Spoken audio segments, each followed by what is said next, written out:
He just lurks around corners. Hey guys, it's Alyssa, and I'm here and I'm back with another episode of Riverdale for you. Juanita is not here this week. There was a really big snowstorm where we live, and it's kind of impossible to drive, and I had all the filming equipment, so I'm just going to do a little review for you guys. So, this week is Season 2, Episode 14, The Hills Have Eyes. This is going to be an interesting one. I did just finish watching the episode, and I'm ready to talk about it. I am ready. I'm wearing my Riverdale Vixen shirt for girl Cheryl. We're going to get into it. Let me start off with, this episode was gold standard Riverdale for me.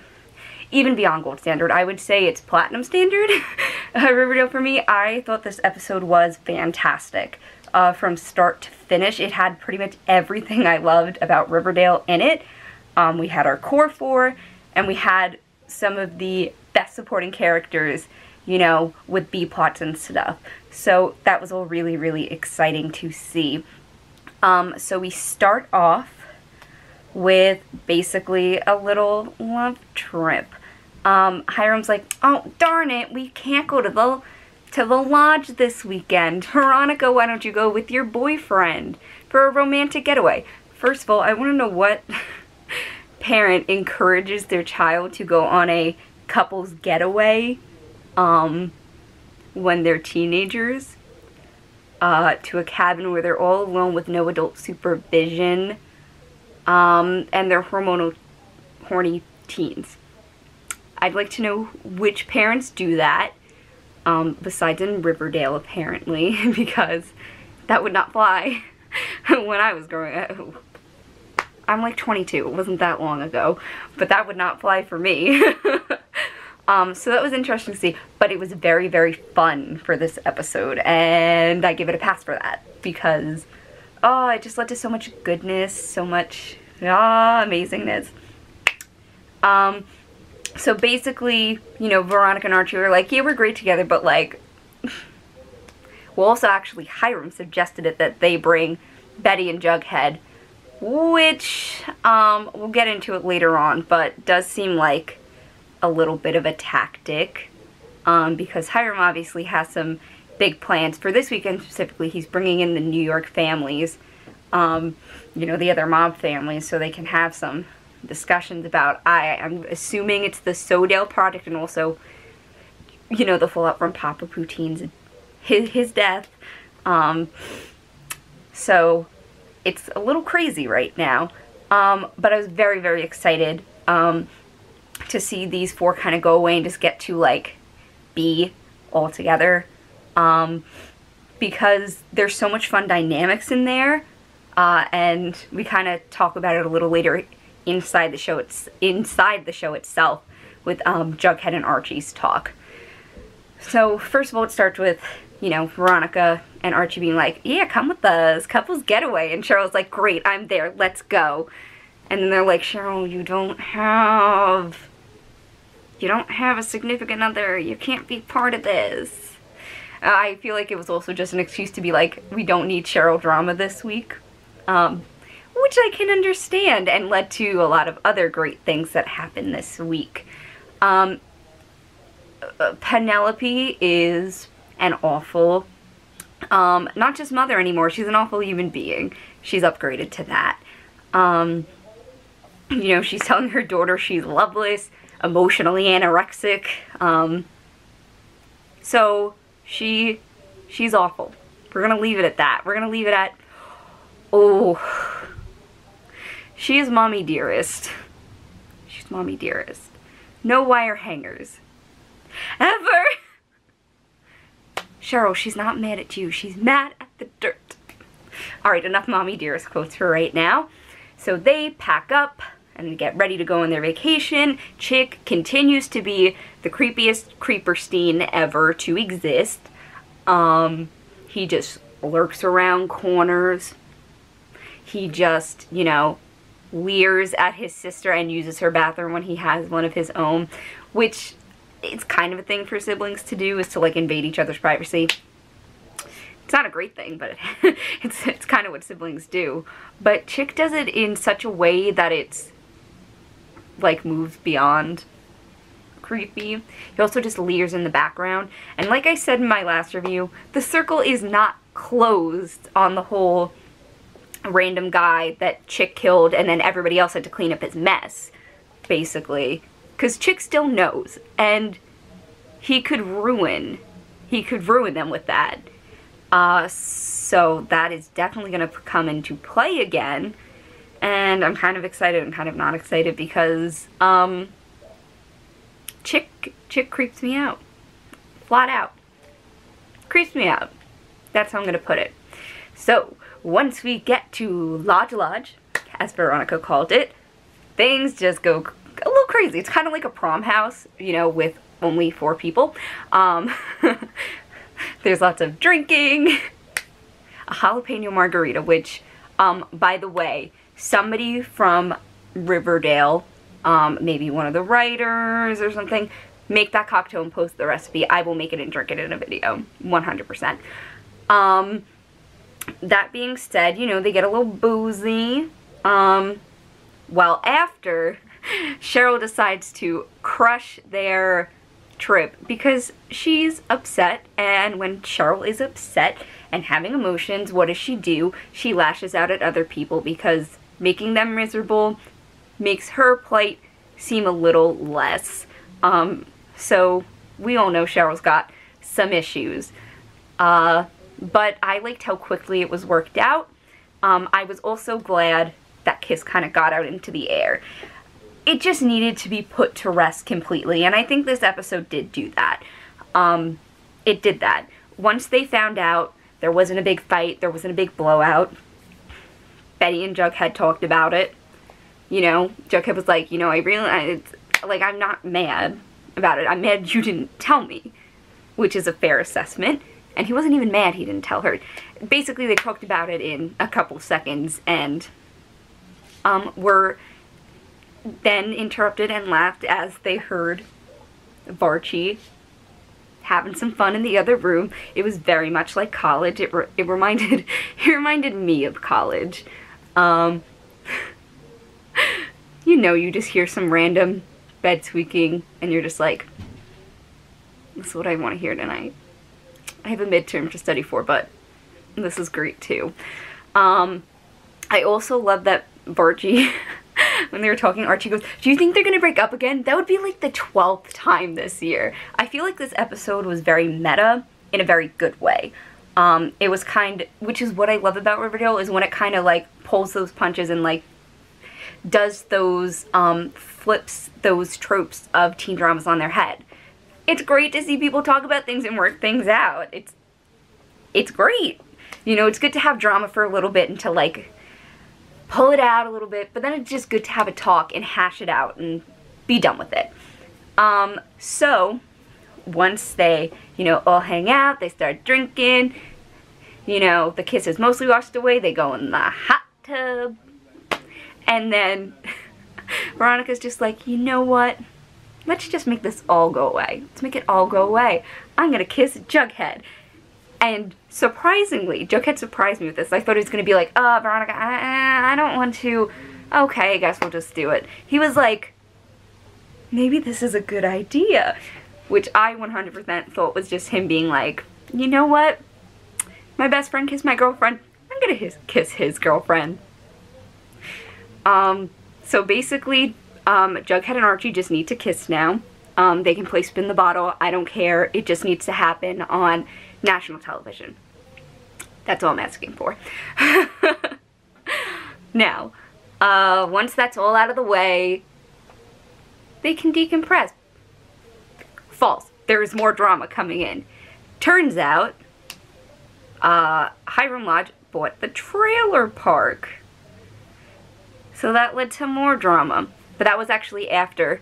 Got a little mixed up here, guys. Forgive me. Veronica finds out the next morning that Archie knew Andre was lurking around and didn't tell her. And that made her upset because she's like, she just wanted a nice weekend with her friends to relax. So she's like, you know what? Girl trip. into town. And her and Betty go into town. They go into like the little shops. I've known towns like that. Not like super rich ones, but like, you know, those little vacation spots where you go and they have all the little shops and stuff, and you just, it's basically what you do when you're up there. And she's flirting with the guy, and Betty's like, alright, enough. You had a fight, you didn't break up with him. She's like, don't make my mistakes. So they go back home, and then we also get to see, you know, Jughead and Archie have a really nice talk. We really got to see kind of all relationships this episode, and that was really, really fun for me. Because I think that's fun for us as a viewer, because we love these characters and we love seeing them interact. So I was really happy with the communication between everyone. Archie was like, I'm sorry. I'm sorry, man. I shouldn't have kissed her. And then Jug's like, you know your girlfriend's kissed a very teenage boy, but like not gross and over sexualizing. They were just like, our girlfriends kissed. I don't understand why. But they did it. Before all that happened, Bughead had their like lovely hooking up scene too. And, you know, Betty broke out her wig. A lot of people thought it was gonna be bad. I didn't think it was bad. It was perfect for me. She was like, you know, me and Veronica kissed. Does that make you upset? Did you like that kiss with Veronica? I might have to punish you. And I was just like,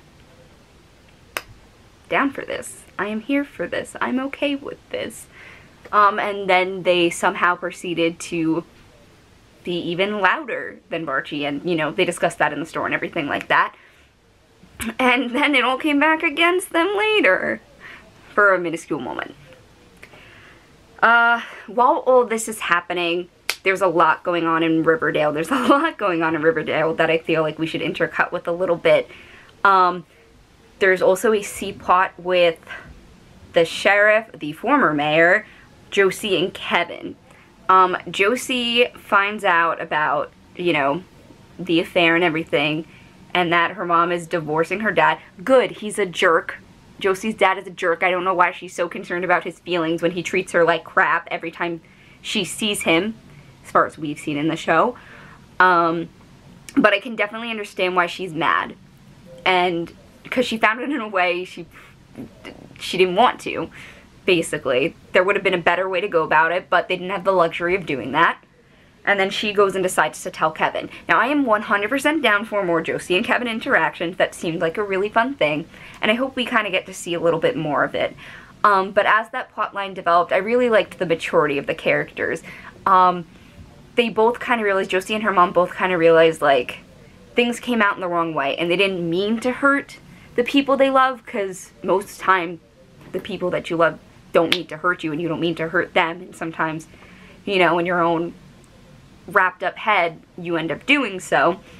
And Josie came and told Kevin about their parents, and, you know, Kevin was not happy about that at all, which what kid would be.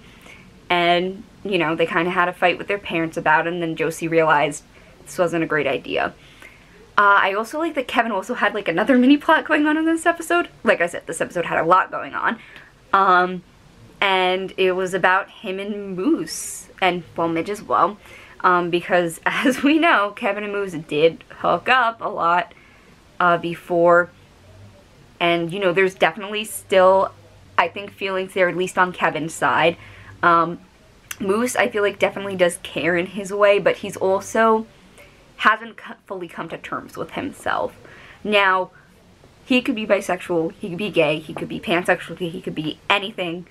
But he definitely, you know, had a relationship with Kevin.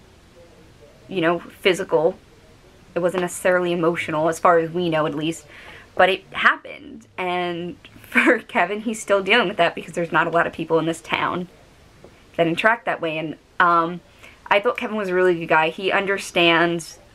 He would never, like, out Moose, which I really, really appreciate, because we don't need any more of those things ever on TV.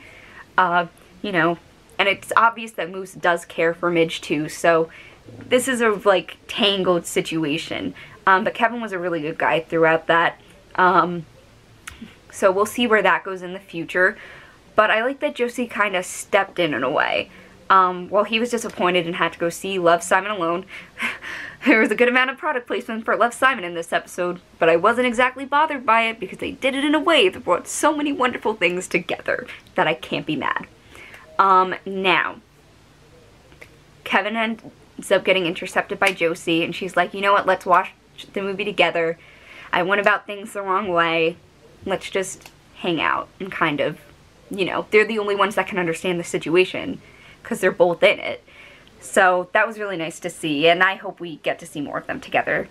The other thing that happened was Cheryl and Tony's continued plot.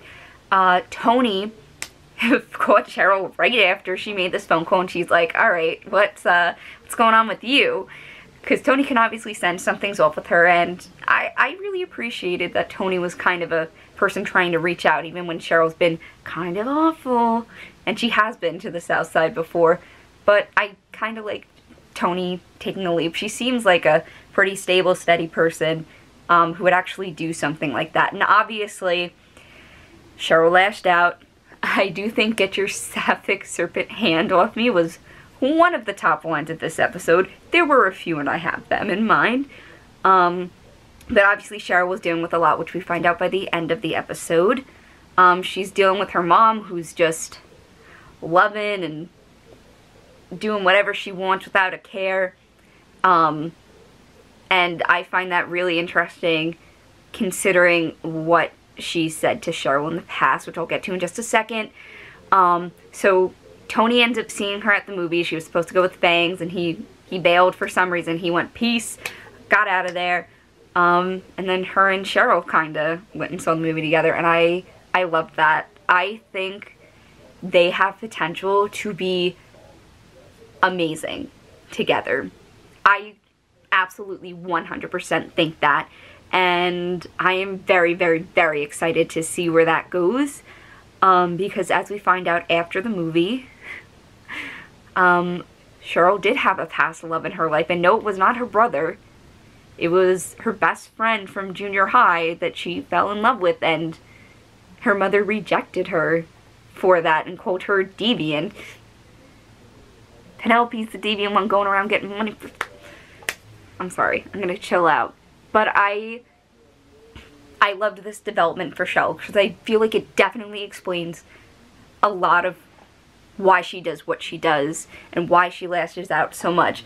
It doesn't, you know, make it right, but I feel like it definitely explains it and can lead to, you know, plot lines of her coming to terms with it. I feel like this did give her a chance to come to terms with it, and I feel like with, as well with Tony's support, she can really, excuse this here, she can really blossom, and get some, like, really, really great development, and I'm very, very excited to see that. Cheryl's always going to be the HBIC, we know this, but I'd like to kind of, I liked seeing this different side to her, and I'm very, very excited to see where that goes. So I'll leave it at that, and I'm rooting for them. Absolutely 100% I'm rooting for them. Now, let's get back to Core 4. There's definitely drama going on. You know, Jughead has his conspiracy theories. That's always what Jughead has. But I didn't think he was 100% off base, because we know, as an audience, that Hiram definitely, and the lodges in general, definitely have more, you know, nefarious things going on. And they definitely have a plan that we still don't know or understand. So I feel like his fears are, you know, reasonable. But no one else at that time believes him. And, you know, then they're all playing Monopoly after all that. She called him a narcissist, and Betty's like, I don't know. I thought that was going to be the match, and we didn't get the match fully this episode, but I feel like this planted a seed. Now, while they're playing the Monopoly game, second great line of the night happened. Everybody's just like, ew, it's my mom. Should I pick up? I'm gonna pick up. I've seen that happen a million times. I love that line. Lily Reinhardt delivered it amazing. Off that topic, though, seems Hiram bought the register now. The Riverdale register. And Betty flips on a coin. She's like, This is nefarious. I do not like this. She's hopping on the conspiracy theory bandwagon. And once again, I don't think they're 100% wrong, because both sides kind of made valid points. Okay, I will say Veronica and Archie's side seemed very biased because they're both entangled with Hiram and each other and everything like that. So obviously, they're going to try and protect him when they know things are going wrong there. And Betty and Jughead are like, suppression of the press, you know, buying up all the land. This is not kosher, you know, if you know what I'm saying. This is not like, there's writing on the wall, basically, that he's doing all this for some reason. And the reason is kind of frightening, because we don't know what it is. And I hope we're going to get some investigating into that and stuff like that. And I'm sure that will come, and there will be a division between Veronica and Archie and Betty and Jughead, you know, between the couples regarding this whole situation, because they're definitely on opposite sides of this. So I'm kind of excited to see them kind of butt heads against each other, because as much as I love them as friends, that conflict is also really, really interesting to see. So I'm excited about that personally, and I know that's going to come to fruition before the season ends, and I'm here for it. It'll also be interesting because I know 100% their parents are going to have some sort of backing in that as well, especially the Hiram and Hermione, and obviously Alice and FP would, you know, probably have a hand in it too. So it'll be interesting to see that all kind of come together in a way. Might not even come together this season, might in next season, but I feel like that definitely has a potential to go somewhere, that plot line. So I'm excited for that. There was also a home break-in, and basically Andre killed the guy that did it. I know I rushed over this, but I thought Veronica was very resourceful. I was really proud of her for what she did. And then Archie decided to run after him, and everyone was just like, Archie, why do you do this to us? Why? But they let him just leave and come back, and didn't question him. So Archie's kind of hiding things now. So it's going to be interesting to see, you know, where the rest of this plot line goes. Like I said earlier, I thought this was a fantastic, fantastic episode of Riverdale. It had humor, it had drama, it had plot twists, it had everything I wanted in an episode, and I just loved it so much. I got to see all these amazing characters, and it was just so fun what happened. And I don't think I really have any more to say about it. I talked for 20 minutes going through the episode. So we'll leave it at this for now. Thank you guys for watching. Thank you guys for chit-chatting with me. Let me know in the comments what you thought about this episode. Let me know any theories you have about what's going to happen next week or going further in the season, towards the end of the season actually. So tell me your theories. I always love to hear them. And I will see you next week, hopefully with Juanita, permitting there's no more snowstorms coming through.